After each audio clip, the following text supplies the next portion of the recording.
Pastor గారు ప్రార్థనకు వచ్చిన కానీ మా భార్య మారిపోయిందండి. భయము లేని భక్తి అది. ప్రార్థనకు వస్తే ఇక్కడ బ్రతుకులు మారుతాయి తప్ప, మనసులు మారుతాయి తప్ప, జీవితాలు పాడైపోయినవి కూడా పరిమళంగా మార్చబడతాయి తప్ప ఇక్కడ పాడైపోయేది ఏది లేదు. పాడైపోయింది తీసుకొస్తే ఇక్కడ పనికి వచ్చేదిగా బయటికి వెళ్తుంది. గట్టిగా చెప్పట్లా హల్లెలూయా. పనికి రాంది కూడా తీసుకొచ్చినప్పుడు ఇది ఇక్కడ పనికి వచ్చేదానిగా మార్చి దేవుడు వాడుకుంటాడు. ఈరోజు ఇక్కడ ఉన్న వాళ్ళందరూ ఎవరో పనికిరాని వాళ్ళ పనికొచ్చిన వాళ్ళ పనికిరాని వాళ్ళం మనం అందరమే. హల్లెలూయా.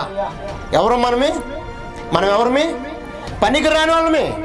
పరిశుద్ధ గ్రంథంలో ఎఫెసీయులకు రాసిన పత్రిక 2వ అధ్యాయం 1వ వచనంలో మీ అపరాధముల చేతను పాపముల చేతను మీరు చచ్చిన వారై ఉన్నప్పుడు దేవుడు మిమ్మల్ని క్రీస్తులో లేపాడంట. గట్టిగా చెప్పట్లో క్రీస్తుల్లో బ్రతికిచ్చాడు మనం.